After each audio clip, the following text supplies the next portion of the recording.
Today I'm going to share my recipe for pierogies. This recipe is my great-grandmother's. She was Polish and my dad's entire family learned to make them from her. I grew up eating pierogies all the time and they're hands down my favorite dish that comes from my cultural background. There are several different ways to prepare pierogies. Sometimes people put sauerkraut in the filling. Some people like them fried, others like them boiled. My great-grandmother's recipe has a standard potato and cheese filling, and they can be boiled or fried. The filling calls for 5 large potatoes, 8 ounces of cheddar cheese, 1 onion chopped, 1 teaspoon of garlic, 1 teaspoon of onion powder, 1 tablespoon of olive oil, and salt and pepper to taste.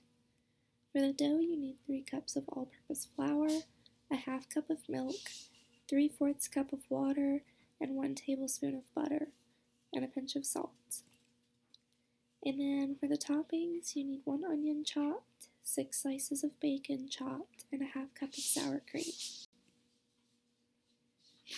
The tools you need to prepare this: for the filling, you need a large pot to boil the water, a large bowl, a potato masher, and measuring spoons.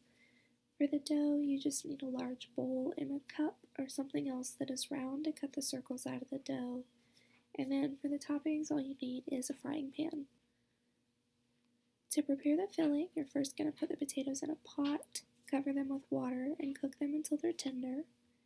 While they're cooking, you can heat up olive oil in a frying pan, add the chopped onion, and cook until it's golden.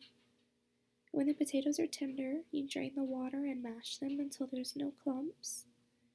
Then you add the cheddar cheese and mix it, and then add the onion powder, salt, and pepper, and mix it all. To prepare the dough, you add the flour to a large bowl and add a pinch of salt, and then add the milk and butter and mix it. And then you add the water in small amounts at a time, working the dough until you form a ball, which usually takes about 10 to 15 minutes. Then you cover the dough and let it rest for 20 to 30 minutes. To assemble the pierogies, after the dough has rested, you roll it out thin and then cut circles out of the dough. You place 1 tablespoon of filling in the middle of each circle, wet 1/2 of the circle, and then seal it.